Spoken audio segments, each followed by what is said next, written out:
I'm a mechanical engineer by education, an economist. I had a corporate career before coming into the blockchain space, programming control systems for power plants, and then ending up actually selling hydropower plants in Southeast Europe. And so the clients are governments, and most of those facilities are actually funded through kind of soft loans. World Bank, German international financing institutions, EBRD, they're funding such type of deals. And it gave me a really good, incredible insight into the industry, how the industry is working.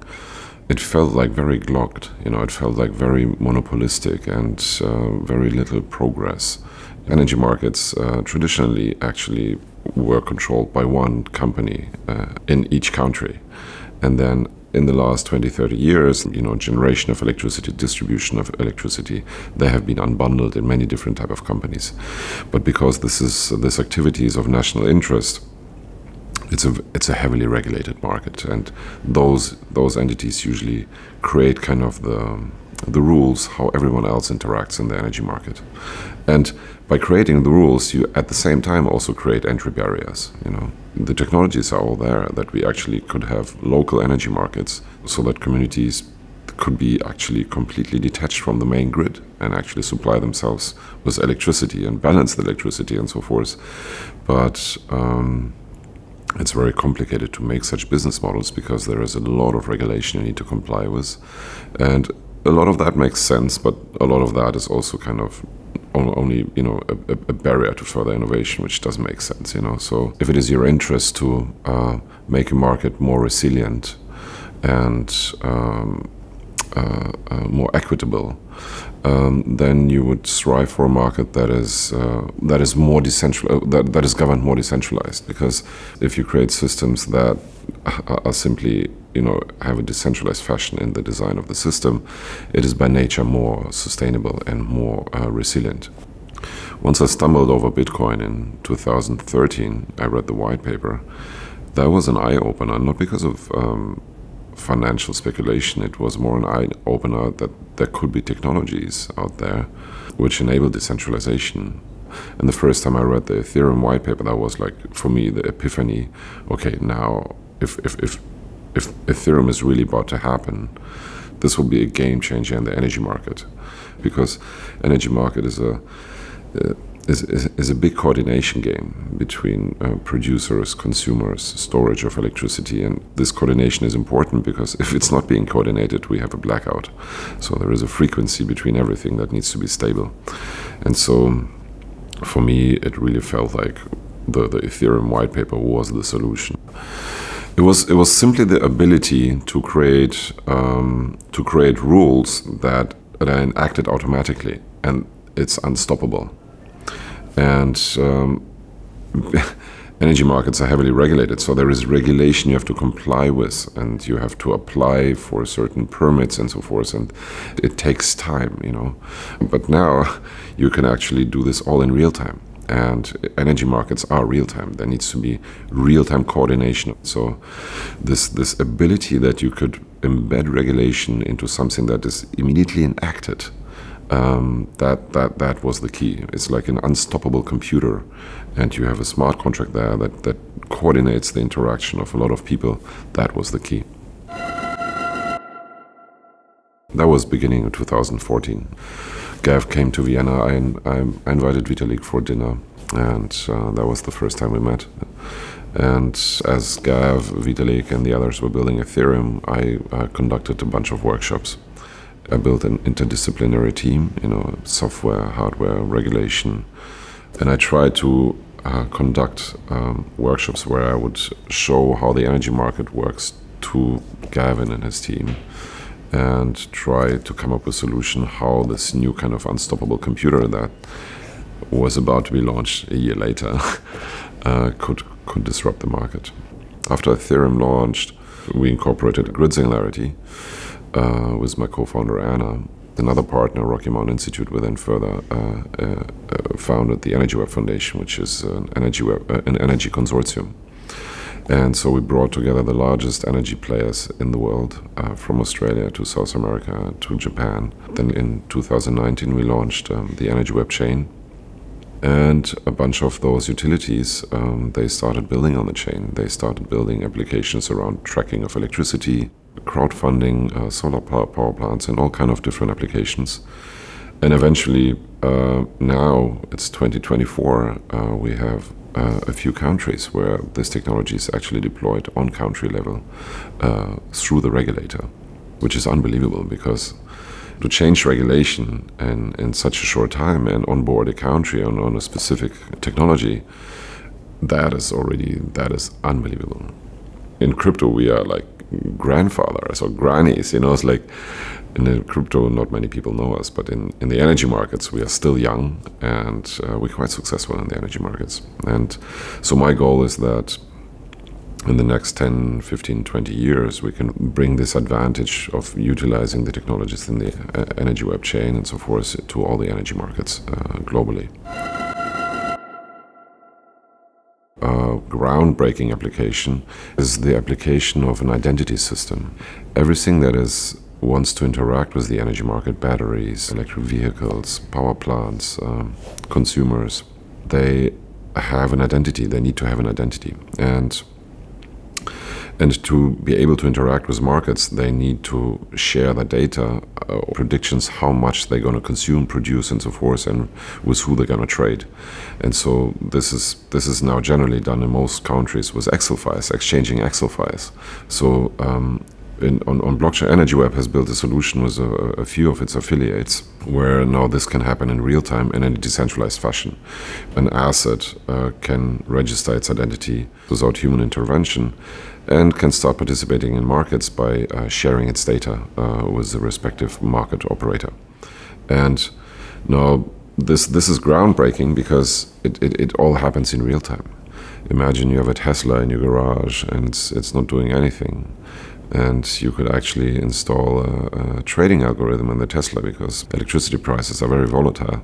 It could actually buy and sell electricity and do arbitrage and start earning money. And not only Tesla can do it, but actually any type of load you have in the house could do it.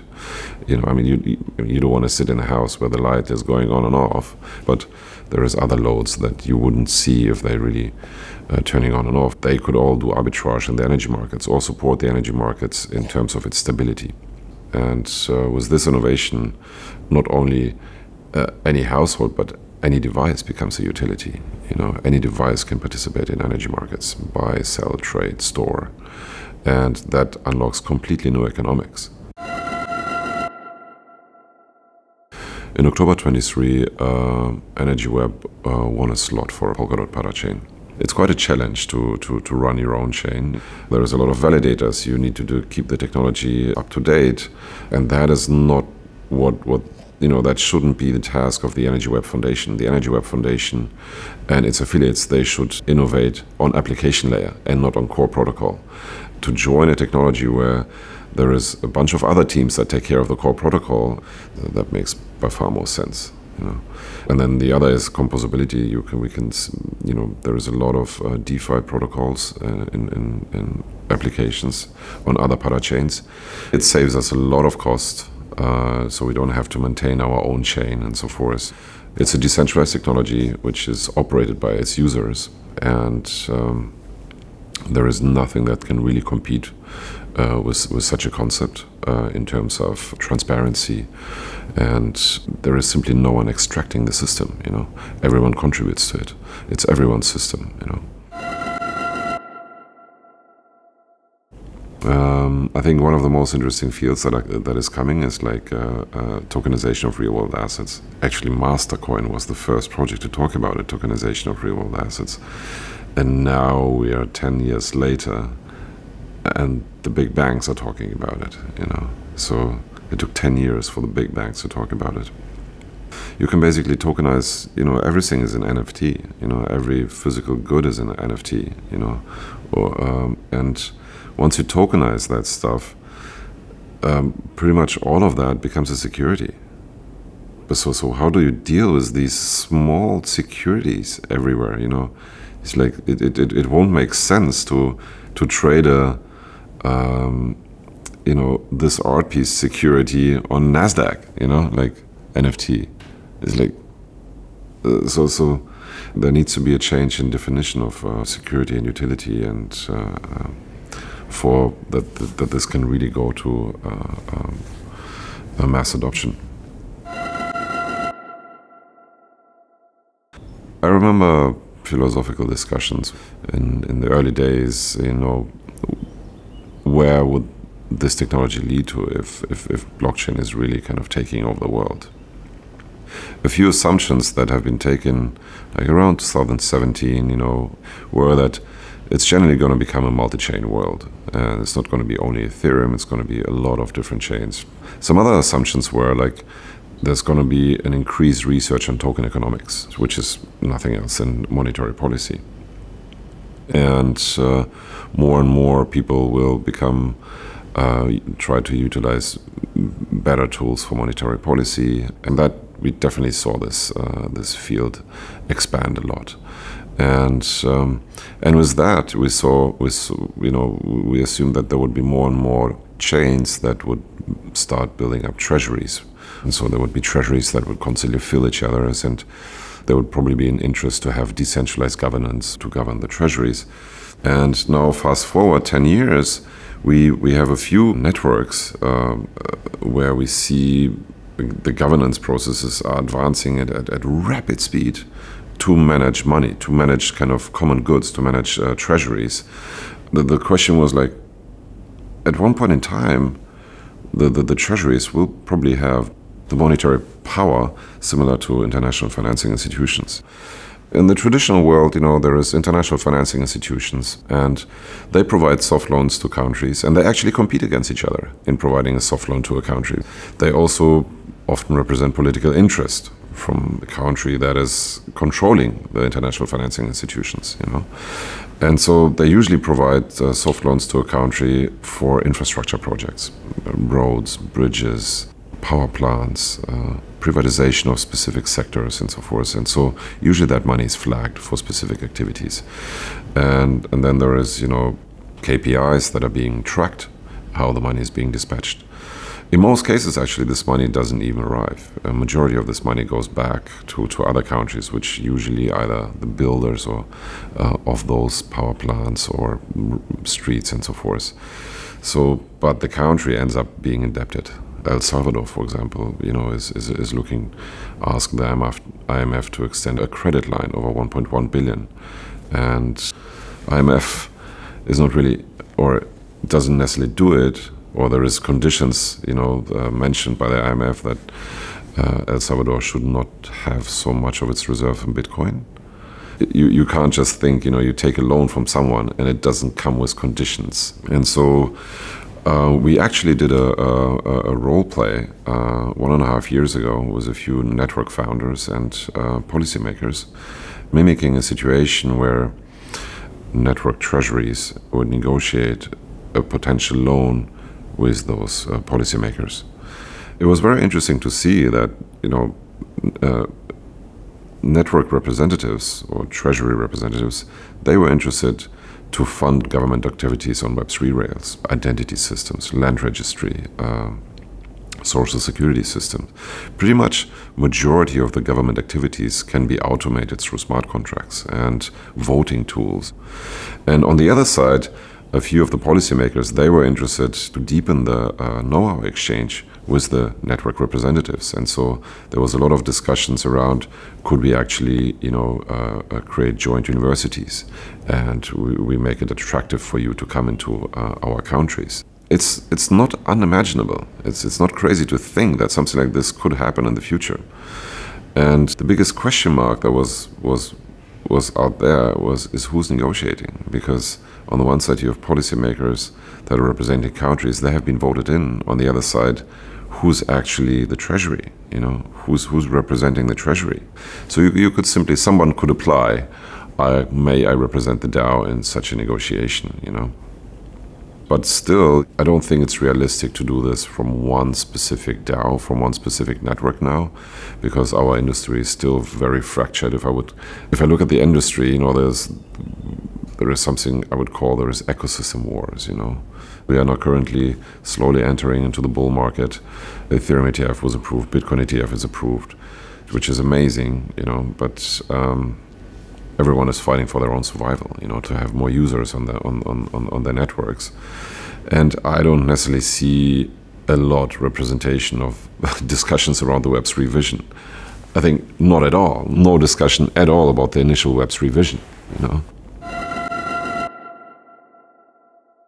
What inspired most founders to join crypto in 2014, 15, 16, 17 was actually the Web3 vision, where we could hold our own money, we could be our own banks, we could own our own data and interact economically freely around the globe and create our new governments actually inside the Web3 and innovate on governance processes, innovate on so many fields. And there was e-gold or e-money in 1995 already, but it all didn't work because the CIA shut it down.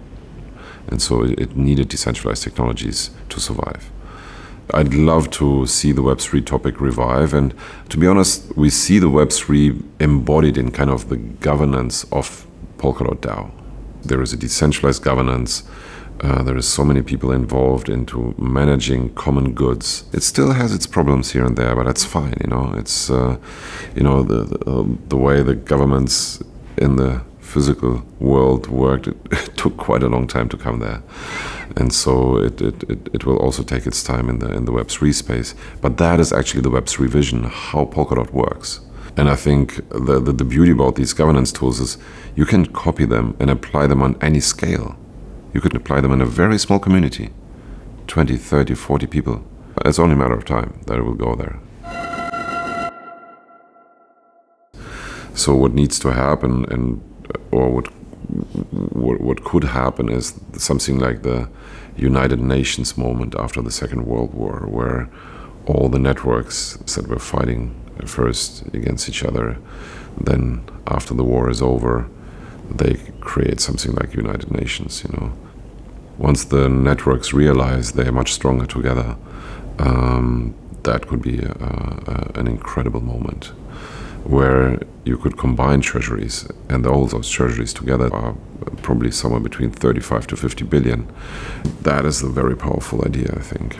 One of the first things that was created in the United Nations was the creation of the human rights, which is the smallest common denominator between all countries. That is a thing we have to start in the Web3 space, in between all the networks, to agree upon the smallest common denominator between us, which is probably the rights similar like to human rights, but the rights in the digital realm. Rights that would simply allow us our existence to create those networks and continue innovation. Something like a declaration of digital freedom, something like a Web3 charter. If that happens, and we could actually convince policymakers to acknowledge that, and actually the rights that need to exist, that this innovation that has happened can continue further. But at the same time, there also needs to be a section which is like responsibilities, so that the ecosystems acknowledge what has been done by society so far, and how society is being governed right now, and that is kind of the connection point between the digital realm and the physical realm. At the end, the DAO is nothing else than a government. But the only difference is there is no presidents, there is no ministers. There is just service providers that is potentially a temporary minister. And if this temporary minister as a service provider that's supposed to build up a diplomatic relationship doesn't really work, you know, then he's being replaced, you know, by another service provider. And so, yeah, you probably will end up with temporary diplomats, or I don't really know exactly how this will play out, because obviously you want to have long relationships, but it's yet to be discovered. A very interesting problem to solve.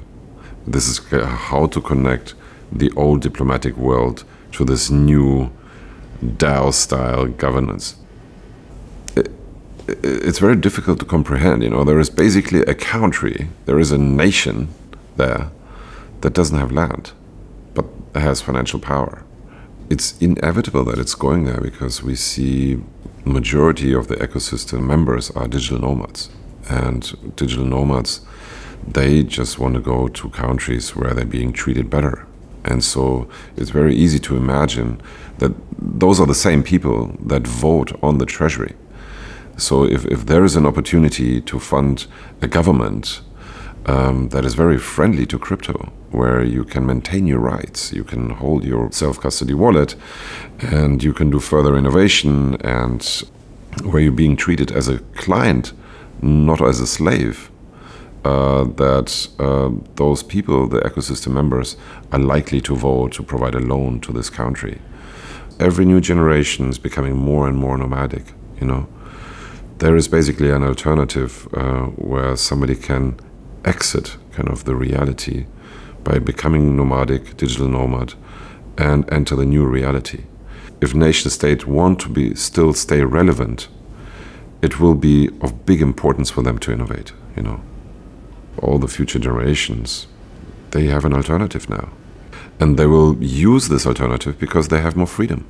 The country which understands this opportunity and creates those economic zones that these new digital nomads can come to its country and flourish and continue innovation, those countries will have a higher probability of being more successful economically than countries that prohibit it. It's very likely that small nation states will choose to go into this direction to attract this human capital, this innovators into their countries, than obviously large countries, you know. And simply because they have much more to gain, you know. You don't even need to look to El Salvador. Let's look at Europe, you know. Germany did something which basically killed the industry in Germany. There was a dialogue between the Ministry of Finance in 2021 with a bunch of network founders, and the network founders recommended to the Ministry of Finance how they should tax crypto activities. And the best way to tax crypto activities was to tax realized gain with capital gain tax, similar like Austria does it and other countries do it. Now the German government decided not to do that and to apply something that we call dry tax, which is a tax on unrealized gains as your staking reward is coming in crypto tokens, not as you realize the gain. Now what happened is this pretty much creates an incredible threat to the whole crypto industry, because we have seen contractions of 90%. So if you collect your staking rewards and there is a contraction of 90%, it can be that you owe more in taxes than you actually have.